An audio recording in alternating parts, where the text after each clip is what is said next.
Sih Kak, solusinya ngerubah bapak kita jadi kayak sebelumnya. Soalnya dia setelah menikah lagi langsung berubah banget. Menurutku jangan menyesal sih, karena kan udah terjadi ya. Terus ya kamu jadiin pelajaran kamu untuk kedepannya. Kamu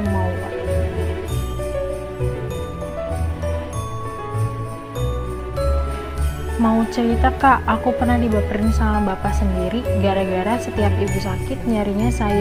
Ini tandanya kan dia iri ya sama kamu. Udah biarin aja, nggak usah dengerin orang ini, nggak usah dengerin orang ngomong apa tentang kamu. Yang penting kamu jalanin hidup kamu dengan baik, dengan sesuai yang kamu bisa.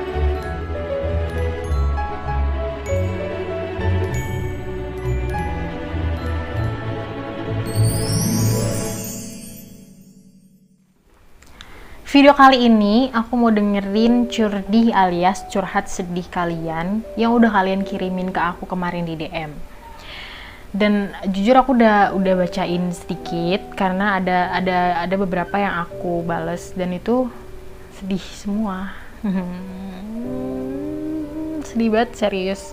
Jadi mending kita mulai yang pertama aja, kayak gimana. Aku mau bacain karena kemarin aku udah bilang rahasia terjamin aman, jadinya aku nggak bakal sebutin nama di sini, sama sekali nggak akan sebutin namanya. Oke? Saat pertama kali tahu bahwa aku bukan anak dari orang tuaku dan aku nggak tahu orang tua kandungku di mana, gimana keadaan sekarang, di situ aku tahu kelas 3 SMA mendekati ujian sekolah, ujian nasional. Di situ aku ngerasa itu titik terendahku. Beban mentalku bertambah saat gak lolos SNMPTN, nyoba SBMPTN pun gak masuk. Merasa gagal aja gitu jadi anak gak bisa ngebagian orang tua. Menurutku gini deh, menurut aku kalian pasti ya walaupun kamu bukan anak kandungnya, pasti orang tua kamu mau kamu yang terbaik gitu. Ngerti gak sih kamu? Ngerti gak sih? Aduh, gak bisa nih gue nih. Maksudnya tuh mungkin ada sesuatu kali gitu dari orang tua kamu yang kamu nggak tahu. Ini bukan orang tua asli kamu nih. Nah, dia tuh tahu gitu bahwa kayaknya ada sesuatu gitu sama orang tua kandung kamu, jadinya dia ngambil kamu atau orang tua kandung kamu ngasih ke orang tua yang sekarang gitu. Pasti ada hikmah di balik itu gitu. Jadi jangan merasa kamu gagal menjadi anak atau apapun, semua orang tua sama gitu. Jadi kamu bahagiain aja yang sekarang ada orang tua kamu gitu. Daripada menyesal kan, udah mending bahagiain aja yang ada, oke? Terus yang kedua, mau nanya Kak, gimana sih Kak solusinya ngerubah bapak kita jadi kayak sebelum-sebelumnya? Soalnya dia setelah menikah lagi langsung berubah banget. Menurutku ya, gimana ya? Menurutku kita sebagai anak ya udah kita doain aja yang terbaik buat bapak kamu, ayah kamu. Jadi mending kita doain aja yang terbaik buat dia. Apapun yang dia lakukan kita doain. Kita nggak bakal bisa ngerubah orang, hanya dia doang yang bisa ngerubah diri dia sendiri. Jadi mau kita paksa sebagaimanapun, pokoknya papa harus berubah ya, papa harus ini, nggak akan bisa kalau dia sendiri nggak bakal mau berubah. Jadi mending yaudah kita doain aja yang terbaik, kita minta Tuhan tolong yang terbaik buat papa, gitu aja gitu. Sedih sih sebenarnya, tapi udah gitu. Namanya anak kan, jadinya bisa apa, kita nggak bisa yang lain, cukup doain aja sebagai anak, itu dia gitu. Next, aku tahun kemarin gagal nikah Kak, semuanya udah siap menunggu hari nikah aja, tapi dia putusin gak lanjut. Di situ aku down banget, pernah coba buat akhirin hidup. Ini ada beberapa yang cerita kayak gini sama aku. Dan menurutku gini, kalian harus move on. Memang move on itu tuh nggak gampang ya. Aku cuma bisa ngomong doang gitu. Kalian harus move on kan, kalian yang jalanin gitu. Maksud aku ya udah dibawa doa aja semuanya. Karena aku yakin Tuhan itu nggak akan memberikan beban hidup kepada umat manusianya itu melebihi kemampuan manusia itu sendiri gitu.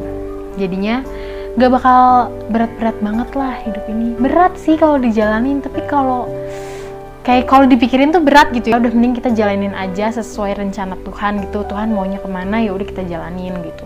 Kita nggak jadi nikah tahun ini, terus karena pasangan kita bagaimana, mungkin tahun depan akan menjadi dapat jodoh yang lebih baik lagi, pasangan yang lebih baik lagi, terus jadi deh nikah, jadi deh keluarga bahagia. Atau karena mungkin Tuhan memberikan cobaan ini sama kamu, karena Tuhan udah tahu nih ke depannya kamu nggak bakal baik nih sama nih orang ini. Gitu, ambil positifnya aja friend, jadi nggak usah dibawa sedih gitu. Aduh sedih banget, tapi gimana, tapi udah tetap semangat. Kalian pasti bisa kok, aku yakin kalian pasti bisa, aku yakin banget pasti bisa gitu. Di bawah doa, yang penting percaya Tuhan gak akan tidur gitu aja. Oke. Assalamualaikum Kak Rahel. Waalaikumsalam friend. Dari SD kelas 3 aku udah kena bully, kata dan fisik, bahkan orang ini memfitnah aku. Ngambil HP temen aku yang hilang, fitnah aku di depan guru, olahraga kalau aku fitnah aku di depan guru olahraga kalau aku jedutin pala dia di tembok sampai kena paku. Gimana sih nih orang kok bisa? Sampai kelas 6 pun begitu. Dan anehnya aku cuma diem aja. Salah nih. Digituin kalau emang lagi kepengin bales, aku bales Kak, tapi kalau enggak ya udah aku biarin aja. Sampai SMA juga kena bully. Dan efeknya ke aku. Jadi aku adalah orang yang menutup diri. Oke. Tapi gimana nih ya? Sampai kakak sepupuku bilang, aku ini aneh, suka keramaian tapi nggak ikut ngomong, cuma ketawa gitu. Dan sampai buleku bilang kalau aku ini nggak punya temen, kalau aku ini nggak punya temen. Terus kalau mau temenan, gimana sih nih dia ngomongnya? Kalau mau temenan, dibilang aku harus nyogok mereka dengan uang, supaya mau main sama aku.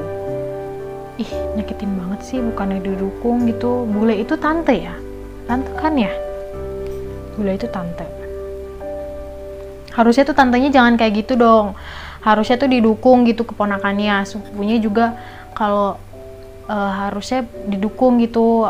Jangan kayak gini ya, jangan gak mau bergaul ya gitu. Lagian sebenarnya aku nggak bilang kamu salah juga sih. Cuma ya kalau yang namanya bully itu ya harus diomongin gitu, walaupun sama guru, sama orang tua, kamu itu harus omongin gitu. Kalau aku di sekolah dibully nih, aku begini-begini, karena kan itu bisa ke mental kamu kan. Sampai sekarang akhirnya kan kamu bilang sama aku prosesnya, dan sekarang aku orangnya penutup banget, susah buat masuk ke lingkungan pertemanan baru kan. Itu efeknya jadi kayak gitu. Jadinya maksud aku, kamu omongin aja gitu ke orang tua kamu, Ma aku habis digini-gini ini, Pa aku habis digini-gini ini sama teman aku yang ini namanya gitu. Jadi orang tua kamu bisa ngomong gitu ke sekolahan bahwa teman kamu yang ngebully kamu ini bakal dikenain sanksi gitu, karena itu tuh nggak bagus sebenarnya. Bully-bully itu nggak bagus. Aku tuh kesel kalau dengerin orang-orang dibully gini, nggak suka aja gitu. Kenapa pikirannya tuh di mana sih gitu? Gak suka gitu loh sama yang bully-bully kayak gini. Karena banyak juga nih yang DM aku, Kak aku dibully, Kak aku dibuliin pas waktu ini, aku dibully sama ini keluarga sendiri. Maksud aku ya ampun, lo tuh gak punya pikiran gitu ya, masa lo ngebully sih gitu. Coba kalau itu terjadi sama keluarga kalian, anak kalian, atau diri kalian sendiri, kalian siap gak terima itu? Kalian siap gak terima untuk efek ke depannya gitu? Pasti gak siap kan? Ih sebel banget. Pernah dilecehin om sendiri, dan itu membuat luka batin, trauma, dan kepahitan sama orang tersebut. Dan sampai sekarang saya hidup dengan kepura-puraan di depan banyak orang, seakan-akan tidak terjadi apa-apa, dan sudah memendamnya selama 5 tahun. Kejadian itu terjadi waktu saya kelas 3 SMP dan lagi merantau di kota orang. Sampai sekarang kedua orang tuaku tidak tahu apa-apa yang terjadi, karena saya selalu berpikir kalau saya ceritakan pasti hubungan keluarga bakalan hancur, jadi saya pendam saja. Pendam aja, nggak, mending kamu ceritain sekarang ke orang tua kamu. Walaupun udah 5 tahun, sumpah ceritain, ini nggak bagus. Karena kalau misalkan gimana ya, aku juga pernah dapet teman aku diginiin, dan aku bilang Kak sama dia, Kalau aku jadi kamu, aku bakal ngomong sama orang tuaku, walaupun gak segampang itu. Tapi aku bakal ngomong, aku bakal jujur, walaupun takut. Kita tuh berpikir kan takut diomelin, takut diapain, enggak. Tapi menurut aku, orang tua kalian nggak bakal ngomelin kalian kayak gitu loh. Pasti akan kayak negor om kalian, kenapa kok omnya kayak gini gitu. Bahkan temen aku itu pun langsung bilang sama orang tuanya, dan orang tuanya pun langsung ngomelin yang dilecehin ini, yang lecehin ini gitu. Mending kamu bilang deh walaupun udah 5 tahun, karena gak bagus. Om kamu ini udah gak bener gitu. Ayo bilang, aku dukung, friend. Ayo. Next, pengalaman tersedih, tersakit malah ketika ketemu saudara dengan lantangnya berkata, buat apa kamu kuliah? Mending kamu kerja aja di pabrik. Ini membuat hatiku sakit, padahal aku kan gak minta biaya kuliah sama dia. Dan omongan orang itu sampai sekarang masih menghantui di otak dan hati. Rasanya aku sangat dendam karena direndahin. Namun ketika aku lulus, orang itu sinis banget ngeliat aku. Ini tandanya kan dia iri ya sama kamu. Udah biarin aja, nggak usah dengerin orang ini, nggak usah dengerin orang ngomong apa tentang kamu. Yang penting kamu jalanin hidup kamu dengan baik, dengan sesuai yang kamu bisa gitu. Maksudnya kamu jalanin tanpa campur tangan orang itu gitu. Ya udah, kasih tunjuk nih sama dia, nih gue bisa nih gitu. Gue kuliah, gue lulus kuliah, gue bisa kerja, gue bisa menghidupi keluarga gue. Dia pasti lebih iri sama kamu karena dia nggak bisa kayak gitu. Udah diemin aja. Orang kayak gitu tuh harus dibalasnya tuh dengan pintar. Jadi tenang aja, jalanin aja. Sekarang udah lulus kan, terus cari kerja yang baik, terus menghidupi keluarga kamu, pasti dia lebih iri sama kamu. Cara balasnya gitu sayang, oke? Gampang. Next. Aku sedih semasa pandemi, omsetku belum berkunjung baik. Sabar, aku tahu ini siapa. Oke, sabar. Yang penting selalu berjalan dengan maksudnya ya harus semangat, jualannya harus makin hari makin naik. Semoga diberikan jalan yang terbaik sama Tuhan. Doakan juga pandemi ini cepat berakhir supaya omsetnya naik lagi, makin naik lagi. Amin.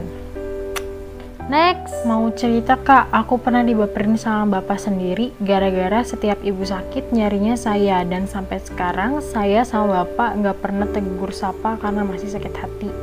Padahal dari zaman SMP sampai sekarang kerja yang sering antar ibu check up atau nemenin ibu lagi nggak enak badan itu aku. Padahal kakak aku ada 4, tapi ibu selalu mintanya aku untuk nemenin. Ada mungkin 1 atau 2 tahun ini nggak pernah tegur sapa sama bapak. Maksudnya ditegur, ini tuh dibaperin gitu ya, dibaperin sama bapak sendiri gitu ya. Menurutku kayak ya udah perbaiki hubungan kalian gitu kan.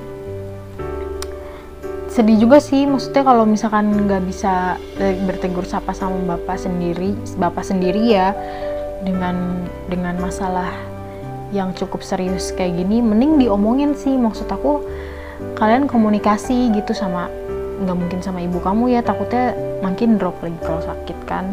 Mending diobrolin sama bapak kamu, sama kakak kamu, maksudnya maunya gimana nih, karena kan ini cukup serius ya masalahnya kalau kamu dibaperin gitu. Jadi komunikasiin deh coba, karena kalau ini udah 2 tahun loh kamu nggak komunikasi sama bapak kamu, nggak tegur sapa lagi, gimana gitu.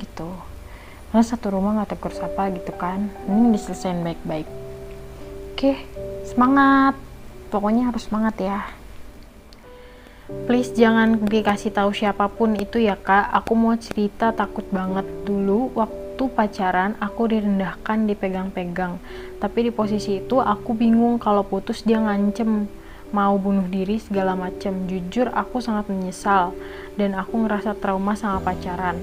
Aku nggak bisa cerita ke siapa-siapa. Menurutku jangan menyesal sih, karena kan udah terjadi ya. Terus ya kamu jadiin pelajaran kamu untuk kedepannya kamu mau apa untuk kedepannya gitu. Jadi kalau di sini kamu bilang kamu trauma sama pacaran, menurutku jangan gitu, karena malah itu bakal terus-terus menghantui kamu gitu kalau kamu nggak mau buka hati untuk orang lain gitu. Jadi lebih baik kamu membuka hati untuk orang lain, terus kamu jadiin itu pelajaran gitu. Aku yakin pasti bisa kok, karena apalagi dijalani dengan berdoa sama Tuhan, pasti aku yakin kalian bisa. Kamu bisa maksudnya. Kak, Ai mau cerita, tapi nanti tutupin nama aku. Cerita sedih yang masih Ai ingat sampai sekarang adalah saat kehilangan ayah. Rasanya duniaku seketika berhenti di situ. Ayahku pergi karena ada orang yang gak suka sama keluarga kami, Kak. Dan kami kenal betul siapa orangnya. Minta doa buat ayahku ya, Kak. Aku yakin sekarang beliau sudah bahagia di sana. Amin. Kasihan. Kalau dari aku yakin beliau udah tenang dan bahagia di sana. Dan buat kamu dan keluarga kamu harus tetap semangat untuk jalanin kehidupan selanjutnya, dan harus bisa buktiin sama orang-orang buktiin sama orang-orang bahwa kamu sama keluarga kamu itu bisa lebih baik dari yang mereka omongin tentang kalian gitu. Jadi tetap semangat buat kamu dan keluarga kamu ya. Aku yakin kalian bisa jalanin ini semua. Oke? Segitu aja dari aku. Terima kasih untuk kalian, dan aku akan terus bawain segmen curdih alias curhat sedih ini selalu di YouTube Beres Channel ID. Dan aku mau ngasih pesan buat kalian, karena setiap orang itu punya masalah masing-masing, jadi jangan pernah ngerasa sendiri, karena menurutku setiap masalah itu pasti punya jalan keluarnya gitu. Jadi tetap semangat untuk kalian yang udah cerita ke aku, ataupun kalian yang di luar sana. Buat kalian semua, tetap semangat ya, jalanin kehidupan kalian, jalanin permasalahan kalian, apapun itu Tuhan pasti punya rencana buat kalian. Terima kasih friend, jangan lupa di like, comment, and subscribe, and share ke teman-teman kalian. Pokoknya kalau kalian mau cerita apapun, kalian bisa komen atau DM aku, atau DM Kak Billy. Bye!